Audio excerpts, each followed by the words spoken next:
It's like no matter how many times I do it, it's just, you would think it's like riding a bike, but not yet, not for me anyway. Good evening, all. To be honest, I almost did not go live tonight. Today has just been a day. So this is like gonna be my quick and dirty version of the show that I wanted to give you today. And I'm here, and you're here. So let's do this. Obviously, of course, if you have not already, go ahead and subscribe to the channel, hit the like button for the video, please and thank you. And obviously, I'm RnBBae.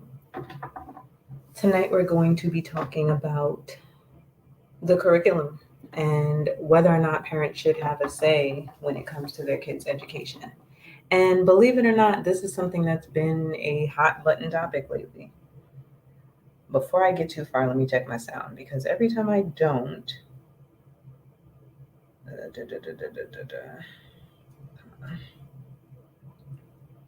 sorry guys, just give me 1 second.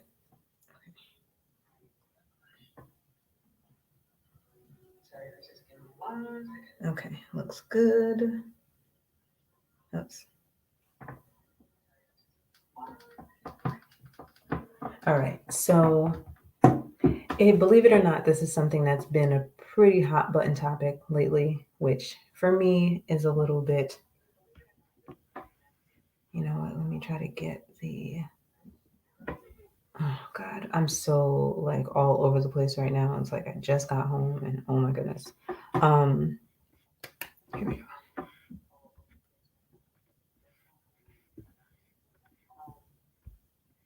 As a parent myself, I don't really understand why there would be any pushback as to parents not having a say in their kids' education.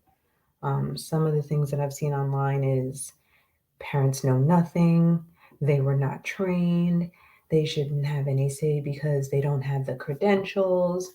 Now, I'm not saying that we should get up there and teach the classes. Obviously, this is why we have teachers, right? But we should be able to have a say in what they're teaching our children, how they teach it, what have you, is their business. But them submitting some type of curriculum to us should be okay. And there's just so much pushback, which kind of raises the question and raises the eyebrows a little bit because for there to be so much pushback, what the hell are you trying to do that you don't want us to see? That's the scariest part, I think. Um, Let me get my screen share going.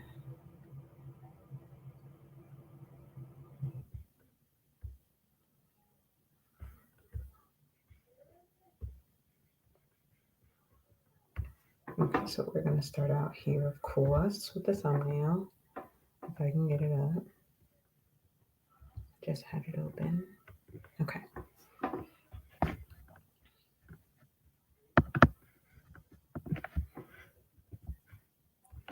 So yeah, why this is even really a topic of discussion kind of baffles me, but there are plenty of teachers speaking out about it. And the craziest part is there are also teachers being fired for saying too much, telling parents too much about what's going on in schools and, what have you. So I didn't even really need to do that. The first article I want to touch on, and this is honestly the main article for tonight, this is the one that I was reading, and I was like, wow. I've been seeing, like I said, I've been seeing this a lot in social media, just through reels, through articles, and what have you. And this first article is the one that sparked this whole topic as a topic. I wasn't able to clip them how I like to, so this is what I mean when I say it's a little quick and dirty tonight. So the name of this article is Banned in the USA, State Laws Supercharge Book Suppression in Schools. So just starting there, just with the title, right? They're already trying to lead you in one direction or the other. We all know why these books are being taken out of schools because the content is completely inappropriate. However, they want you to believe that, there's some purposeful book banning, like back in the day where they burned books and, there were certain things that we could read and couldn't read and what have you. But obviously, the problem here is that these books are inappropriate for the school age kids that the books are available to. So there really shouldn't be too much discussion or misunderstanding about why the books are not allowed in schools. So let's jump into the article.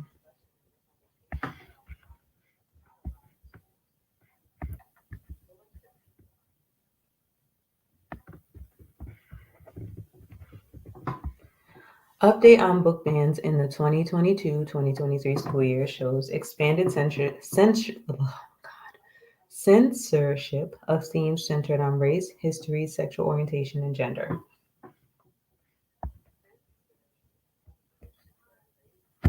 The 2022-2023 school year has been marked to date by an escalation of book bans and censorship in classrooms and school libraries across the United States. PEN America recorded more book bans during the fall 2022 semester than in each of the prior two semesters.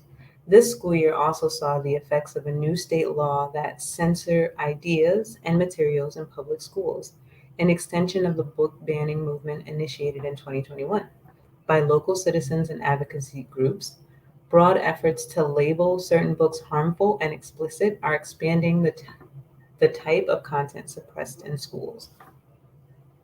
Now, the reason that these book bannings are, or as they want to call them, I should say, are happening more often is because the books that are slipping under the radar and finding their ways into schools are becoming more and more explicit. And I think that kind of goes without saying, but you'll notice throughout this article that they don't really say too much about the content of these books. All they keep focusing on is, oh, it's self-expression. Again and again, the movement to ban books is driven by a local minority demanding censorship. At the same time, a 2022 poll found that 70% of people oppose book banning. Sorry, hold on one second, guys.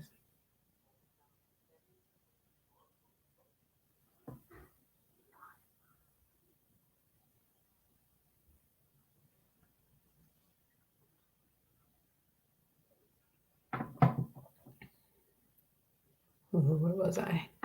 Ah, shit. Okay, good. Oppose book banning. Yet the bans continue. Many public school districts find themselves in a bind. They face threats. Why? Why are you do? Oh shoot! Sorry guys. I think my. Give me 1 second.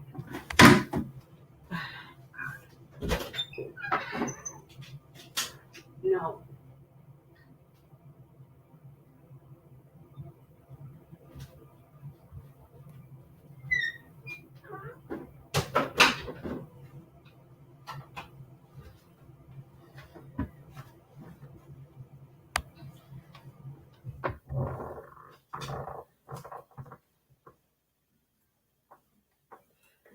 Sorry about that. As I said, it's a little rough tonight, but we here. At least I am. You guys are probably watching the playback, but I appreciate you watching either way. Okay. Yet the bans continue. Many public school districts find themselves in a bind. They face threats and political pressure, along with parental fears and anxiety surrounding the books on their school shelves. School board administrators, teachers, and librarians are told, in some cases, to err on the side of cautions in the books they make available. Too often, they do just that. They do just that. I don't think it's a bad thing to err on the side of caution when it comes to the minds of our children. These efforts to chill speech are part of the ongoing nationwide Ed Scare, a campaign to foment anxiety and anger with the goal of suppressing free expression and public education. As book bans escalate, coupled with the proliferation of legislative efforts to restrict teaching about topics such as race, gender, American history, and LGBTQ plus identities, the freedom to read, learn, and think continues to be undermined for students. So you see how they frame it, and they're very selective about the words that they use to try to make it sound like, why would anybody want to do that? It's not that these topics It's not that these topics are so risque, it's the way in which they're taught that's the problem, right? I mean, if I'm sending my kid to school and you're teaching him that there are 100 genders, then yeah, I have a problem with that. If I send my kid to school and you're teaching him American history that, you know, is very one-sided, or is teaching him to hate himself, or teaching him that, one race is superior to the other, then yeah, I have a problem with that. If there are books on the shelf that have to do with LGBT elemental P identities, and in those books there are naked children, then yes, I have a problem with that. And I don't really think that that's uh, um, I don't think that that's something that's, too much to ask. I don't think that that's a concern that is alarming in any way. I think that we are trying to keep our kids safe, trying to keep our kids' innocence, and they're making it seem as though we are censoring self-expression, quote unquote. Below, PEN America updates its tallies and analysis of book bans during the first half of the 2022-2023 school year from July to December 2022. This research builds on PEN America's 2022 report, Banned in the USA, the growing movement to censor books in schools, which covered book bans from July 2021 to June 2022. What's up, Citizen Man? Thanks for being here tonight. Key findings. During the first half of the 2022-2023 school year, PEN America's Index of School Book Bans lists 1,477 instances of individual books banned, affecting 874 unique titles, an increase of 28% compared to the prior 6 months, January through June of 2022. That is more instances of book banning than recorded in either the first or second half of the 21 to 22 school year. Over this 6-month timeline, the total instances of book bans affected over 800 titles. This equates to over 100 titles removed from student access each month. So when I read that, what scares me is that there are that many books that are inappropriate for kids. What scares me is that patriots and conservatives were able to find this many books that have content that expose our children to things that they're not ready to know. And what scares me is that there are probably many more that they missed. This school year, instances of book bans are most prevalent in Texas, Florida, Missouri, Utah, and South Carolina. Awesome. I wish it was more states, honestly. These bans are driven by a confluence of local actors and state level policy. The implications of bans in these 5 states are far reaching as policies and practices are modeled and replicated across the country. Again, because parents are waking up. This stuff is spreading. I mean, just through social media alone, it's spreading. People are becoming aware of the crap that is being sold to our kids. And the problem is that as it stands, in most states, they have policies that allow them to keep things from parents. So the problem is that, yeah, it's taken this long, and that it's this not new view, I'm sorry, that's the wrong way to frame it. This view is far reaching, and it is only now that people are becoming aware of how bad it really is in the schools. Overwhelmingly, book banners continue to target stories by and about people of color and LGBTQ plus individuals. In the 6-month period, 30% of the unique titles banned are books about race, racism, or feature characters of color. Meanwhile, 26% of unique titles banned have LGBTQ plus characters or themes. And again, they're glossing over the fact that these books that have these people in it are basically porn books. The one book that I've heard so much about, and I'm sure we all have, is and of course it just leaves my head as I'm about to say it, genderqueer, right? And Up until a couple days ago, I had seen the same couple of pages over and over again. And recently, I saw a couple of pages that were really alarming. It's like there's just a lot. There's, homosexual, basically porn. There's heterosexual, basically porn. Thanks, Citizen Man. There's, pictures of what a penis looks like, what a vagina looks like, everything that a kid could want or need. And I mean, somebody who's curious and who's seeking out something that, they really shouldn't even be seeing it. And they're in, right, it's child porn. They're in K-5 schools. They're in elementary schools. Why?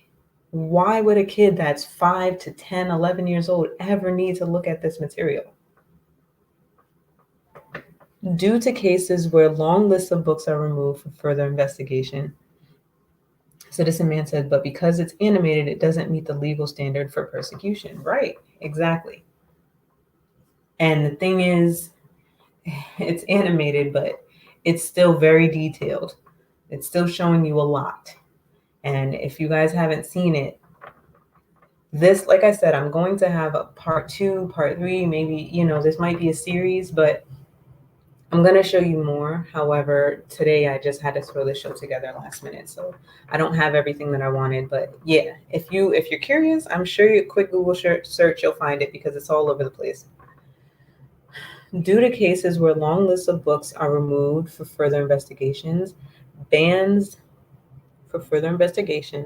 bans this school year are increasingly affecting a wider swath of titles, including those that portray violence and abuse, 44%, discuss topics of health and well-being, 38%. I love how they classify it as health and well-being, and that's them showing you exactly what, the female and male anatomy look like. And cover death and grief, 30%. This illuminates how censorship impacts a wide array of books, particularly as school districts respond to vague legislation by removing large number of books prior to any formal review. So again, they're making it seem like, they're censoring so much and it's so far reaching. And really, if these books were not inappropriate, they wouldn't be on the list. The process behind book challenges and bans is evolving. During the 21-22 school year, parent-led groups coordinated to advance book censorship. These groups pressured districts to remove books without following their own policies, even in some cases removing books without reading them. Now that part I thought was really interesting. Removing books without reading them. Why would anybody ever want to do that? My mic setting is different. It's not as clear as it usually is. I think my headphones are going bad, honestly. I think the mic that I've been using is going out on me. Let me see. Let me do a sound check.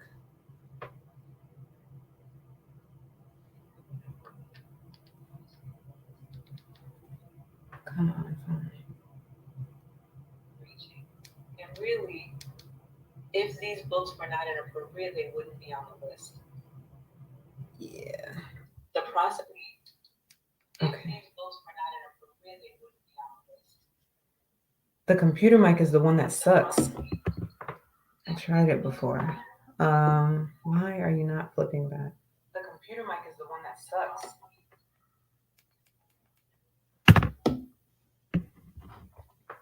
It's okay now, it's super low. Okay now, it's super low. All right, let me just fix that really quick. Where is my StreamYard? It has been a fun day today, guys, for sure. Oh, it was right there.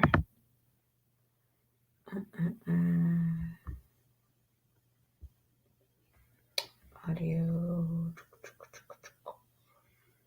Yeah, it's on the computer mic. The speaker is that one. Let me try changing it to the headphone. Is that better?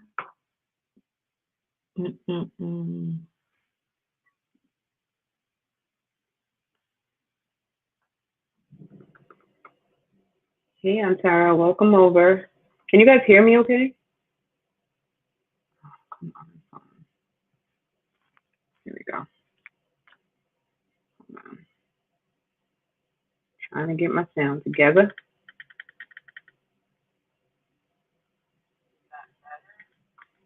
All right, so let me try switching it back and see if that's better.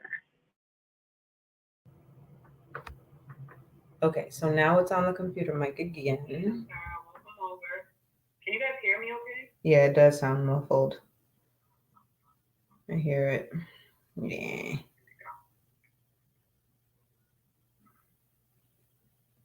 Trying to get my sound together.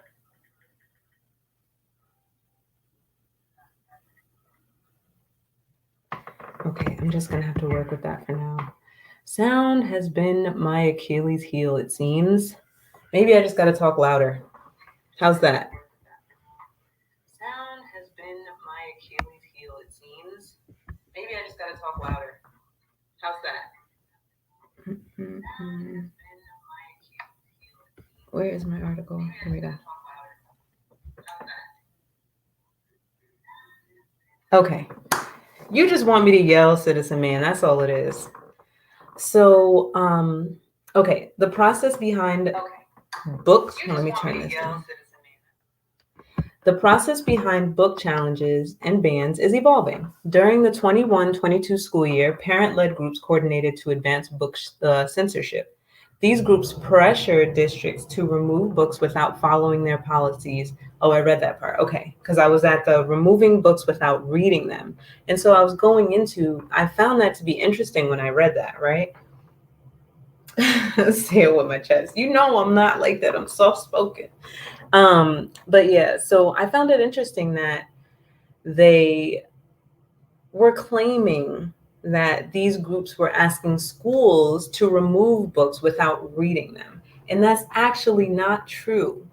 What actually happened, and I'm going to skip over to this article really quick, just to give you guys a little insight into what actually happened. So, Walton Schools pulls 24 books deemed extremely age inappropriate and harmful off the shelves.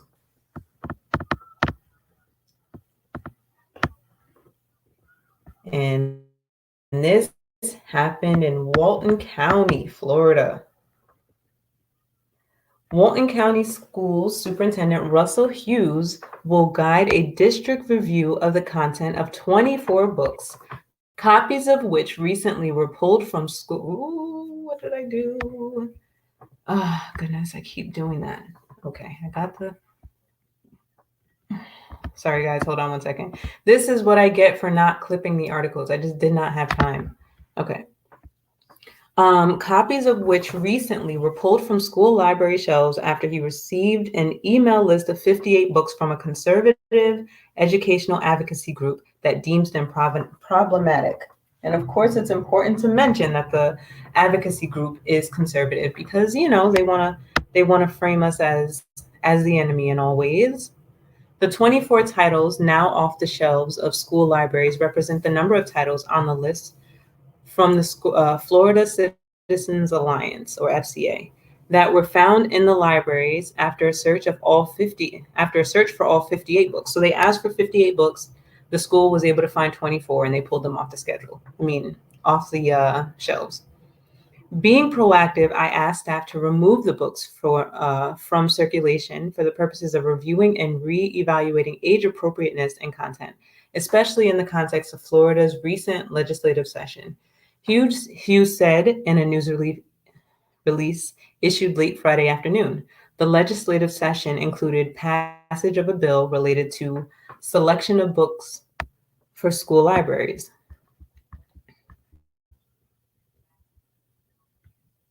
The complete list can be found online. These are some of the books, which I kind of skimmed over.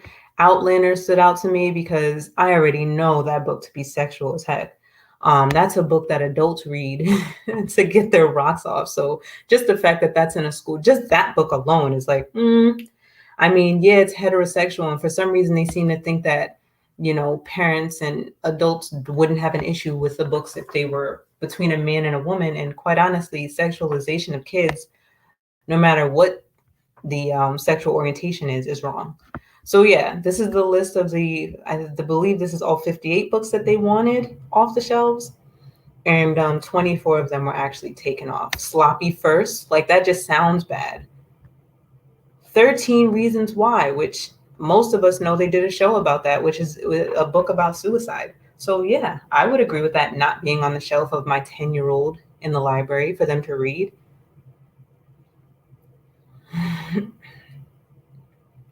The FCA, a nonprofit organization that describes its mission as being to inspire the rebirth of liberty in Florida, contends on its website that extremely age inappropriate and pornographic books are in the K 12 classroom in the state. In connection with its current effort, the FCA talked with parents, grandparents, and school media resource managers across the state and also had volunteers read the 58 books. See that? FCA, the people who asked for the books to come off the shelf, they read them, right? So in the other article where they're claiming that they didn't read them, that's not true. But I'm gonna clarify. Just stay with me for a second, guys. Follow me along. Um, and also had volunteers read the 58 books and delineate their issues with them, ranging from concerns about their age appropriateness to whether they were pornographic or if they could indoctrinate students into lesbian, gay, bisexual, or transgender lifestyles. Keith Flaw, whatever, a managing director with FCA who referred to the list as the porn report during a Friday interview, said the group's focus is not on banning books. What we're trying to do is protect the innocence of our children, he said. The FCA's list of 58 books had been distributed to every school system in Florida, Keith said, and reaction from school districts has varied. Keith contends that books on the list can run a foul state of obscenity statutes. In part, those statutes define any representation of whatever kind or form depicting nudity, sexual content, or sexual excitement that is patently offensive to prevailing standards in the adult community as a whole with respect to what is suitable material or content for minors. And without serious literacy, artistic, political, or science value for minors as being harmful to minors. Regardless of what school systems might do in connection with the FCA list, Keith said, I would encourage them to read the obscenity statutes, which obviously they have not. So the FCA, this conservative group that's asking the school district or demanded that the school district take these books off the list, they know what the policies are. They're going based on the policies that the schools implemented. So the fact that they're not now trying to pretend like this is a quote unquote book banning or censorship is ridiculous. These are the policies that you have put in place that we are asking you to adhere to. Hughes said Thursday that a team of school district personnel under his guidance will review the 23 books for age appropriateness and content, but added that there is no specific timeline for the work to be done. At present, Hughes said the district is focused on state testing and graduation ceremonies. I haven't read one paragraph of the books at this time, Hughes said. Hughes is with the school district. So the people that they were referring to that did not read the books was the school district. But again, they're framing it in a way, and there he is, Walden County Superintendent of Schools, Russell Hughes. So basically, in a nutshell, because I said a lot to get to the point, in this first article, they're trying to claim that, these groups are asking for books to be taken off the shelves without reading them. However, what actually happened is that the group read the books, found the books to be inappropriate, found the books to violate policies that the school districts have in place. And so they gave them a list of books that violated the policy that they had read and assessed to get to that conclusion. And the schools decided to clear the shelves of whatever books they could find that were on that list without themselves reading them. So the people that didn't read the books or do their research was the school district. the people who are supposed to be protecting our kids, the people who are supposed to be in charge of what our kids are learning, the people who feel so strongly about their ability to educate our children that they think we shouldn't have a say in what our children are taught in schools. However, they're not even reading the books that they're putting on the shelves for our kids to read.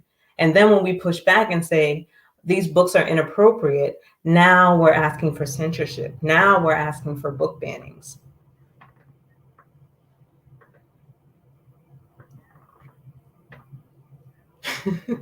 And Tara said, looking like a sweet marshmallow puff. Right. Right. Looking like he a little too comfortable. So comfortable that he can't even pick up a book. And he's the superintendent. The Walton County School Board is aware of the letter from SCA, his removal of the books from library shelves, and his plan to review the books. Hughes said, according to Hughes, board members received emails regarding the FCA's list of problematic books just as he did. They're comfortable with what I did, Hughes said of the school board. Just one of the county's 5 school board members had responded as of late Friday morning to phone calls, text messages, and emails sent individually to them by the Daily News. Board member Jason Catalano said Thursday that the purpose of the review is to make sure we're not putting kids in any situations where they are exposed to something they shouldn't be, as we should, as is our job as parents. Catalano said he has received emails from parents regarding the FCA's book list, and most of them have been supportive of Hughes' handling of the issue. The school district has a specific process to handle challenges to books used in the schools. And there were some concerns expressed at recent school board meetings about acting outside of that process, Catalano said. Let me keep going. But he added that the FCA's circulation of a list of problematic books is outside the perimeters of an official challenge to the books. Personally, I'm happy with the steps he's taken. Well, good. The FCA's distribution of its list of 58 books it sees as problematic comes against a backdrop of related state legislative action for which school districts are waiting guidance from state educated officials, Hughes and Catalano noted.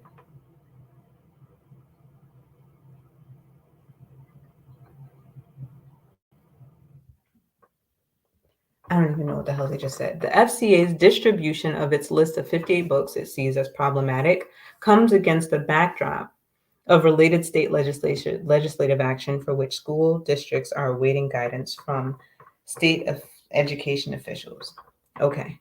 One of those new laws set to take effect July 1st will require that books made available in school libraries must be selected by a trained educational. Oh my God. So now they're putting in a policy that, okay, let me just read it. Oh my God. One of these new laws set to take effect July 1st will require that books made available in school libraries must be selected by a trained educational media specialist, regardless of whether the book is purchased, donated, or otherwise made available to students. And why was that not done up until this point? Why did we think it was okay just to get books and just, hey, we got a new book, y'all, let's go ahead and put it up on the shelves? And then they wonder why parents want some say in what their kids are learning. Because y'all are not doing your due diligence. It's not your kid, right? So you don't care. Ooh, just okay.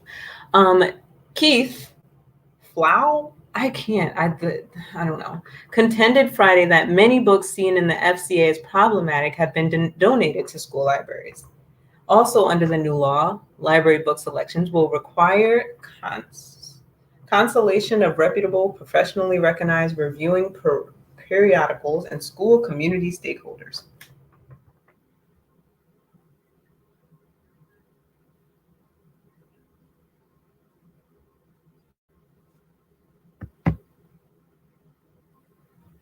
Okay, so that's it on that one. Whoa, that is creepy. All right, so back to the original article. I just found that to be interesting because I mean, obviously, look how much I was able to pull just on that one line, right? So it just shows you how much bullshit is in this article, how much they are framing it to be something that it's not. And I think we all, just from the title, could have figured that out. But as I read, when I was reading this before, as I read more, I'm like, this is crazy. Like they are literally trying to frame it as though, parents being concerned for the welfare of their kids is some type of bad thing.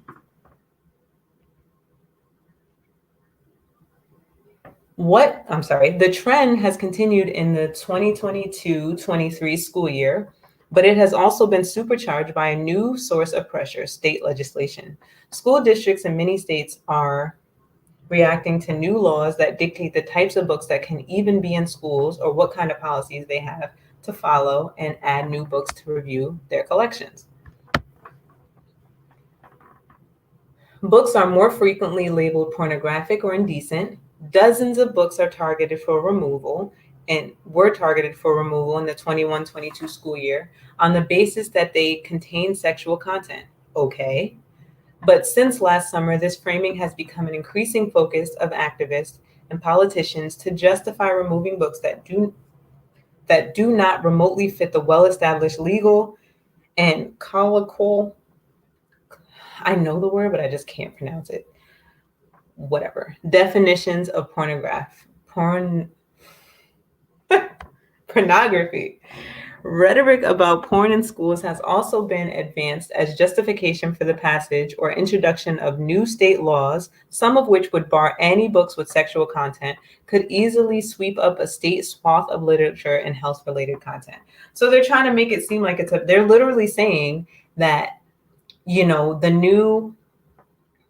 new policies that are going to be put in place are going to remove books that have any type of sexual content, as they should. Why do we need books with sexual content in K through 12 school libraries? Why? They make it seem like it's a bad thing. Yeah, I don't want porn in my kids' school. Yeah, I don't want them learning about freaking the birds and the bees from a book.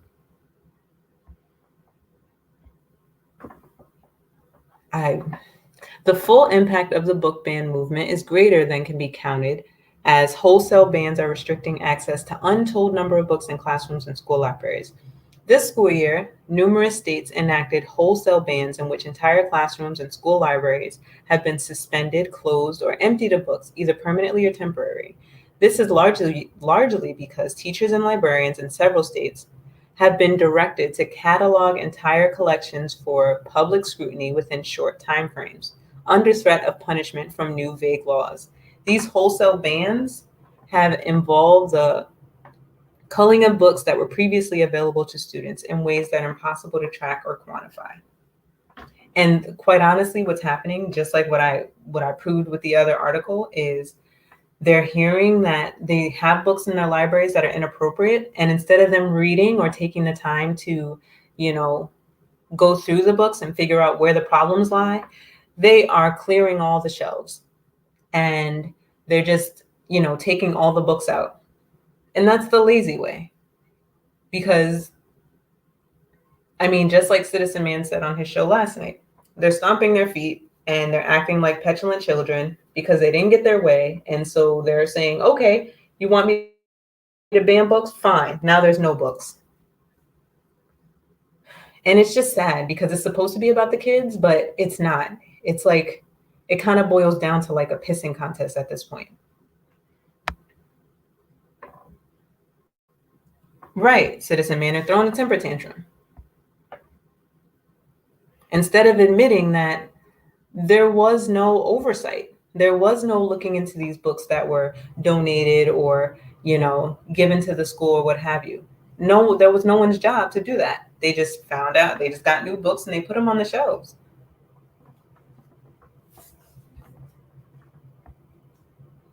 Oh. The state of book bans in the USA, an overview. As noted in PEN America's previous ban in the USA reports, the movement to ban books that has grown since 2021 is deeply undemocratic, as it seeks to impose restrictions on all students and families based on the preference of a few parents or community members. So again, they're trying to frame it as though people are just like, I don't like those books. It's purple, so I want it off the shelves. No, we don't want our kids indoctrinated with stuff, with things that they shouldn't be concerning themselves about. And I don't think that's a crazy request. And the fact that they're trying to frame it as though it is, I mean, it tells you what their drive really is. It tells you what they're really seeking to do here. And it ain't nothing good. The nature of this movement is not one of isolated challenges to books by parents in different communities. Rather, it is an organized effort by advocacy groups and state politicians with the ultimate aim of limiting access to certain stories, perspectives, and information. It's just funny how they twist it. For 2 years, PEN America has tracked the growth of this movement, documented in the proliferation of groups advocating for book bans, the spread of mass challenges to long list of books, the revision of local school district policies and procedures, and the enactment of new legislation and state level policies. These efforts have led to an escalation in book bans in public schools across states. And why have the book bans escalated? Because there are more and more of these disgusting books hitting the shelves every day. And unfortunately, as they're hitting the shelves, they're hitting our kids' libraries. They're hitting the schools' libraries. PEN America's methodology, I really don't care. It's just more bullshit. I mean, I think we've read enough and we see where they're going and the story that they're trying to sell here, which is bull. Okay, so I completely forgot that I was supposed to start with this video from our wonderful president. Shoot. I always forget to hit the sound.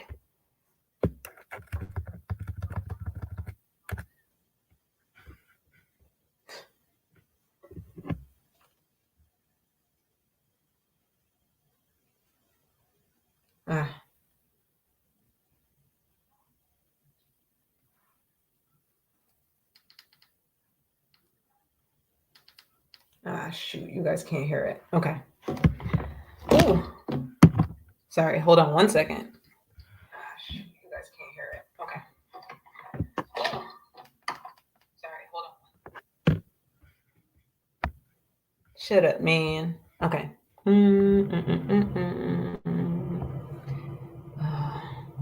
That freaking Family Feud theme song is stuck in my head today. Oh yeah, I think I have to stop the screen share to do it.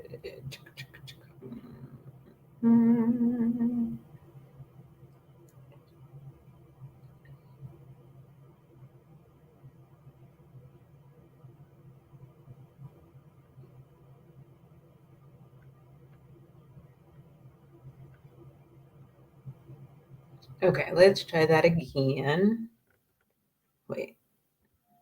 Okay. Now let's try that again.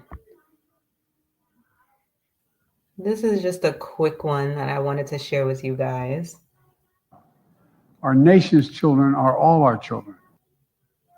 There's no such thing as someone else's child. No such thing as someone else's child. Our nation's children are all our children. There's no such thing as someone else. Just interesting. And I don't mean interesting. I mean, what the hell? There's no such thing as someone else's child? Yeah, there is. I'm pretty sure my kids are my kids. And I'm pretty sure that I want to say in what my kids are learning. And that's not up to anybody else. The hell does that mean?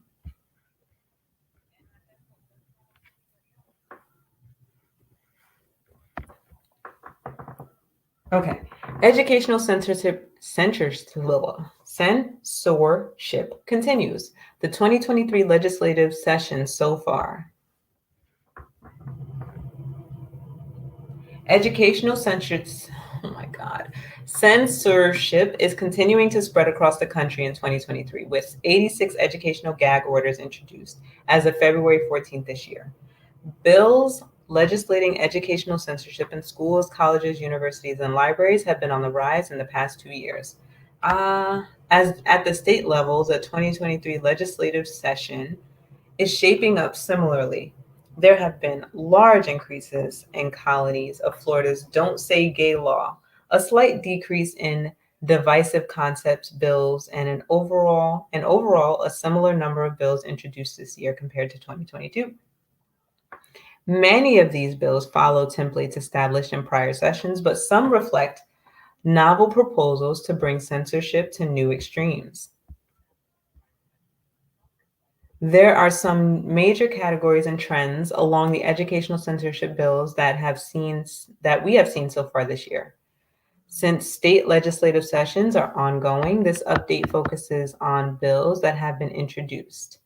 It's too early to know which proposals will ultimately become law. Detailed information of many of these bills can be found in PEN America's weekly update. In 2022, Florida adopted HB 1557, the Parental Rights in Education Act, known to critics as the Don't Say Gay Act. The law is now spawned a wave of copycat bills in state houses across the country, and in many instances, with even more censorship rules. Now, the reason that they say this act, the HB 1557, is the quote unquote Don't Say Gay Act is because in that act, it says that in order for teachers to have any type of conversation about gender, sex, sexual orientation, anything like that, they have to have approval from the parents. They have to submit what those lessons are going to be and allow the parents to vote on whether that's okay or not for them to teach to their kids, as it should be, right? When we're getting into sensitive topics, you should have approval from the parents. If they want to give any type of surveys or anything like that to kids, they have to submit that to the parents first for the parents to approve it. Again, as they should, right? I remember when I was in school and we did sex education, and in fifth grade, it wasn't like sex, like reproduction. It was more so, how the female body works, what to expect when you go through puberty and all that stuff, right? My mom had to sign a permission slip in order for that to happen. And they separated the boys and the girls, and it happened, at the same time, but in different classrooms. So they learned about the male anatomy, we learned about the female anatomy, and everything had to be approved by the parents. Again, as it should be, right? The parents should get to decide if they want to have that conversation with their child first before they go to school and learn about all these things. The parents should get to decide what is okay and what's not okay for their child to learn, again, when it comes to sensitive topics. So that's pretty much what this bill does. And again, they are framing it to be problematic. They're framing it to be something that is intrusive to the way that they want to teach our children. Just the fact that they call it the Don't Say Gay Act is ridiculous. And for someone who never sat and read it, you might actually believe that, but it's not true. They say it prohibits public schools from offering any classroom instruction related to sexual orientation or gender identity in grades K through 5 or thereafter in a manner that is not age appropriate and developmentally appropriate. Since the start of the 2021 session, 30 Don't Say Gay style bills have been proposed in 20 states, including 26 bills in 14 states during the current legislative session alone. Now, again, what does that mean? That means that in these states, it was a free-for-all, and they were just talking to the kids about whatever the hell they wanted. So yeah, they needed to implement these policies. And yeah, it's great that teachers are not allowed to talk about these things, especially in grades K through 3. Why would we need to talk about any sexual orientation or gender identity to, 5 through 7 or 8-year-olds? They don't need that information. The vast majority of these bills follow the template of HB 1557, but many are more restrictive. Whereas Florida's law permits instruction on sexual orientation and gender identity from grade 4 onward, if age appropriate or developmentally appropriate for students in accordance with state standards. 10 subsequent bills would extend the prohibition to grades 5 to 6 and 7 to grade 8. 7 bills currently under consideration would ban instruction on sexual orientation and gender identity altogether, from kindergarten right through grade 12. And 4 current bills apply to private schools or colleges. Honestly, with the state of the world right now, I would agree with banning it completely. I say when they're in school, focus on what they need to know, focus on arithmetic, focus on, I can't even say English because that's up to interpretation. But I don't think that you have to teach a child about gender identity, first of all, especially because it's something nowadays that's ever changing, right? Now we have to argue about what's a man and what's a woman. So if we can't agree, don't teach it to my kid. The scope of materials and ideas these new bills would ban is also greater, there's a comma there, rising the possibility that teachers could find themselves muzzled on a confusing and ever-growing array of topics. Indiana's HB 1608 prohibits any instruction on grades K through 3 related to sexual orientation or gender identity, but also to gender fluidity, as they should, because there's no fucking thing as gender fluidity. Gender roles, gender stereotypes, or gender expression. South Carolina's HB 3827 prohibit a long list of activities including instruction, presentations, displays, performances, discussions, assignments related to gender theory, then gender identity, gender multiplicity, what the freak is that? Or gender expression. Under New Hampshire's HB 16, oh my God, 619, teachers in grades K through 8 would be banned from teaching that gender is a choice, option, or fluid, and that there are more than 2 genders, male and female. Such concepts can be mentioned in higher grades, but only within a psychology course, and they're only in the context of a discussion of mental health conditions. That's great. That's amazing. That's in New Hampshire?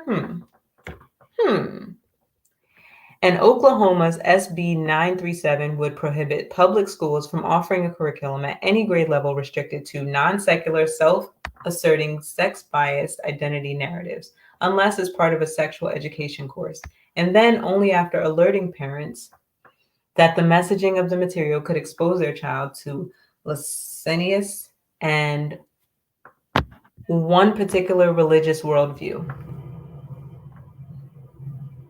Interesting that they word it like that. They're admitting that it's a religious worldview. And with written parental permission to proceed, the bill also prohibits mandating the use of non-obvious pronoun changes, another bill in Oklahoma. I don't know, Oklahoma for the win. HB 1780 proposes an explicitly sweeping ban, stating simply, public schools shall not provide a sex education class, program, test, survey, or questionnaire.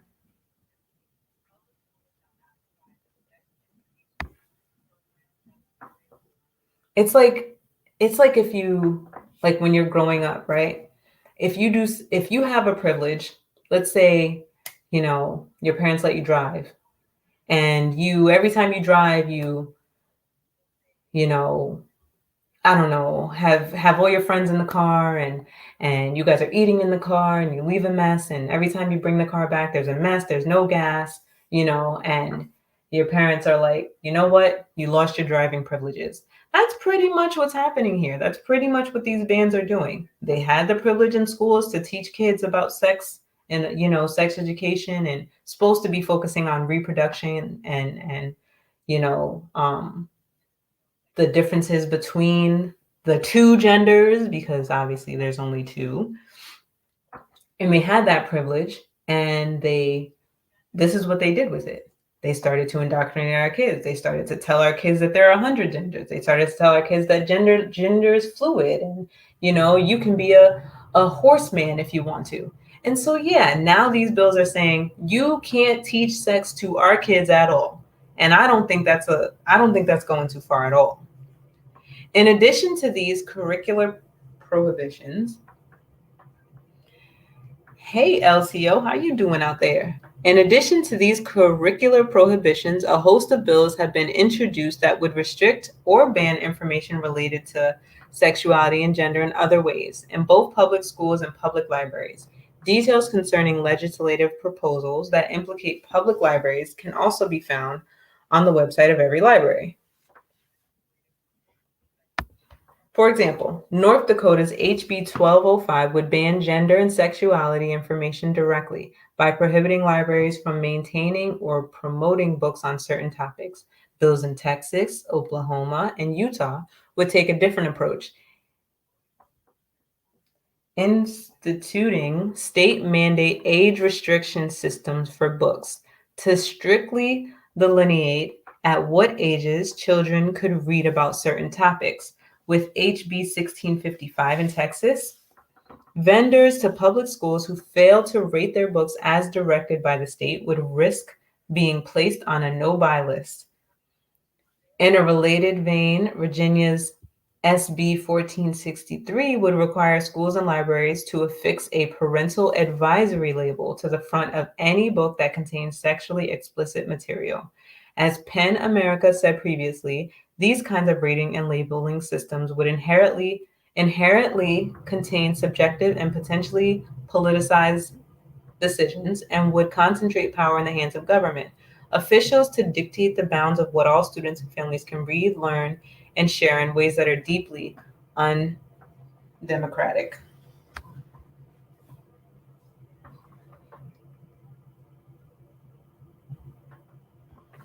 So again, they're trying to frame it as though, and show it to be as negative as they can, when obviously all of this is coming to be because parents have been pushing. Parents are at the head of this. So to say that it is government intervention or what have you, putting power in the hands of government, again, is a mischaracterization. Another subset of bills introduced this legislative season have a criminal element. These bills involve the threat of criminal charges against teachers and librarians in such a way as to chill the teaching of books about sexuality and gender. Good. This is being attempted in two ways. First, at least 27 bills introduced in 12 states could have the effect of removing existing protections for employees of schools, libraries, and sometimes museums, exempting them from being charged with violations of state obscenity laws. There we are again with the obscenity laws. That's what we talked about in the second article, the one where I showed you guys how they were trying to say that the books weren't read, but they actually weren't read by the people who took them off the shelves. And it sounded like the people who took them off the shelves also didn't know what the obscenity laws were because they allowed those books to get on the shelves to begin with. So here we are again with the obscenity laws. Exceptions that have been in place to facilitate public education about anatomy, sex education, and art, along with other topics. Second, at least 15 bills in 7 states contain provisions which claim to broaden protection for minors from material that is harmful, but in reality would ban books containing things like profane language, okay, or depictions of gender identity, okay, which would mean banning any book where a character uses certain curse words or identifies themselves as a boy or girl. It's only going to ban the book if it's a boy identifying itself as a girl or vice versa. It wouldn't be a problem if it was a boy stating that he is a boy or a girl stating that she is a girl. So again, they try to make it seem as though it's something that it's not. What else is new, right? A final thread illustrated by 23 bills introduced in 14 states thus far this legislative session is bills which aim to censor or restrict minors from seeing drag performances. Good. many of which directly target schools and libraries. Some include explicit bans on such performances in these settings, while others include prohibitions on drag performances being hosted on public property or with the use of public funds. Oklahoma's HB 2186 goes as far as to explicitly prohibit drag queen story hours on public property altogether. Sounds like a step in the right direction to me. What's the problem? As PEN America has previously noted, these bills utilize broad and vague definitions of drag, which could easily apply to a wide range of musical or theatrical performance in public institutions. No, that's not true. It applies to men wearing dresses and heels and makeups and doing splits on the stage and toting their dick and balls, sorry, I hate to say it, in front of our kids. That's what they're talking about. That's what the problem is. And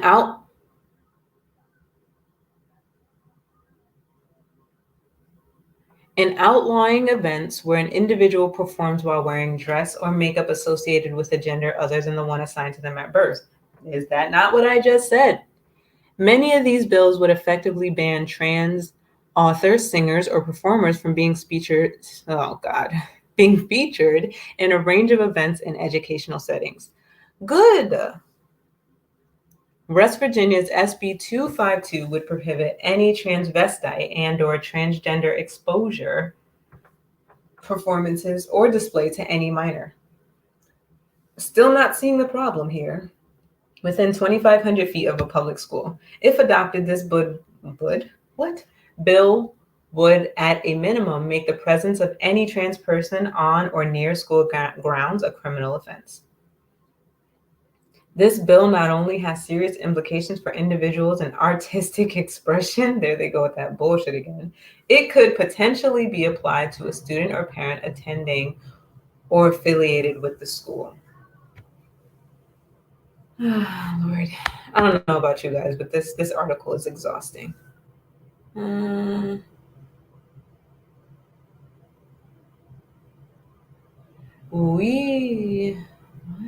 We have written previously about the focus of many legislative and policy efforts to curb teaching about racism in American history, many of which include language from President Trump's 2020 Executive Order 13950, barring a list of divisive concepts in federal trainings. The executive order was revoked by President Biden. Of course it was, despite the free speech concerns surrounding that language. This type of bill continues to be introduced in 2023, with a growing list of topics to be prohibited, ranging from critical race theory to the theory that race is a social construct.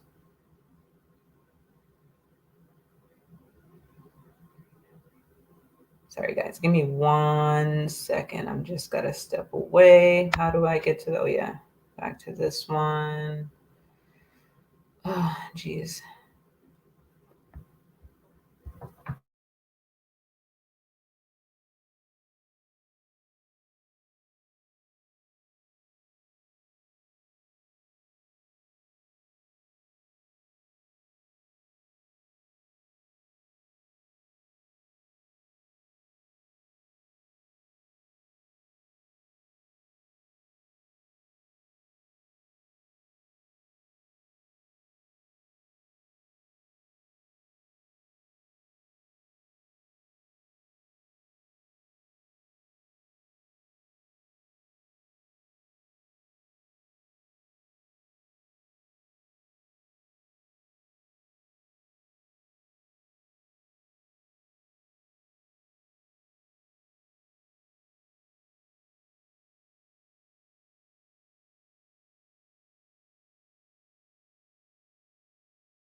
Okay, sorry about that. Just a lot. If you caught the beginning of this, you heard me say, that was pretty much what I said. Today has just been a day. But I'm here. I made it. So it's a blessing.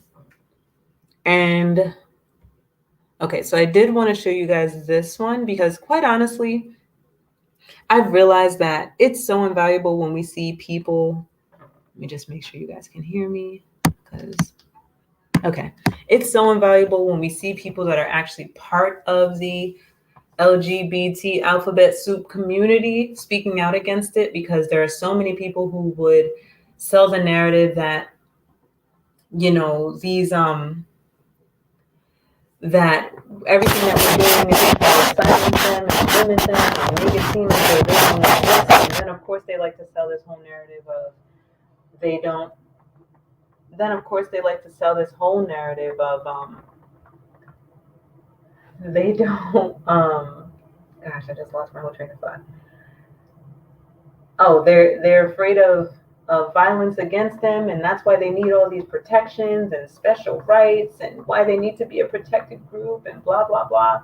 So hearing people, like I said, who are part of this group, who can stand aside and say, yes, I'm gay, however, I don't agree with how this movement is going, and I don't identify with this.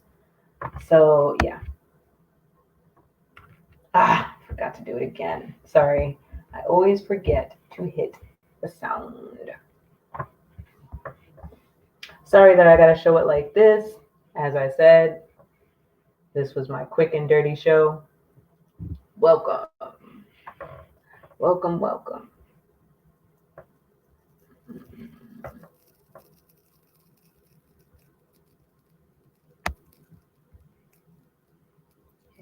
First, okay. Every teacher that has a pride flag in their classroom should be fired and arrested. The gay flag is a sexual flag. It represents nothing other than sexual things. Gay, lesbian, bisexual, transgender, and questioning. What business is it of anyone on this board of what children would like to do with other children? It is none of your business. It is between them and their parents. But however, you guys want to illegally survey your students. My name is Frank Rodriguez. I'm the Executive Director of Operations for Gays Against Groomers. I'm a 31-year-old gay man pushing back against the agenda that's happening within our classrooms. Keeping parents away from this discussion is absolutely severing the relationship between a child and their parent. My community is not discriminated against anymore. Shockingly enough, we succeeded. Now you're sending out surveys that's asking students what their gender is, what their pronouns are, and whether or not you should be telling their parents. Could you imagine if every teacher that has a pride flag in their classroom should be fired and arrested? Right when he started getting into the good stuff, right? So, I mean, I could only agree with that 1000%. There's no reason to have any of these gay pride flags in the classroom. There's no reason that a student should know whether or not their teacher is gay. There's no reason that, oh, I opened it so many times. There's no reason that, we need to have this discussion of what a child identifies as or what their sexual orientation is. And we're talking about, kids, most of the time elementary school age kids. And there's no reason that we need to be having these conversations in schools. And then the worst part, the most egregious part, is that they're hiding it from parents. There was one teacher who was fired because they revealed to parents that their child was identifying in school as a gender outside of their biological gender. And that's against school policy. Luckily, as we just read, in many of these states, there's now legislation coming out so that to prevent these things from happening. But up until this point, we've been blissfully unaware, not even knowing that this is happening in our kids' schools. And that was by design. That was a part of the push, the indoctrination. The reason that they were able to get this far, and the reason that we now have detransitioners and we have kids who decided to have a sex change at an early age, and they're now young adults and realizing what a mistake they made, is because all of this was able to happen right in front of our eyes. Right? I'm sorry, not right in front of our eyes, right under our noses. And so now we are pushing back as parents, as we should. So to answer the question of my show, which I think we all already knew what the answer was, but should parents have a say in their child's education? Absolutely. That shouldn't even be a question. It shouldn't even be a topic that, we have to sit and have a whole conversation about. Because at the end of the day, we are the taxpayers. We are paying these people's salaries. We are the ones that allow them to have a job. So yeah, my boss gets to tell me what to do. The person who signs my paycheck gets to say, this is what I want you to do today, and this is how I want you to do it. That is our right, not only as taxpayers, but as parents of these children. So that's pretty much all I had for you guys today. As I said, want to do a follow-up to the show where I go a little bit more deeper into the curriculums, where I go a little more onto what the teachers are doing and saying, and what the vibe is. But I think that this is something that I can touch on more and more as we go. But I thank you all for showing up, for staying with me, for being patient in my showmanship, which tonight probably wasn't the best representation, but again, I appreciate you guys for being here either way. So this was my first Thursday night, and I want to continue to do 2 nights a week. I'm not sure if Thursday's gonna be the night, but we'll see.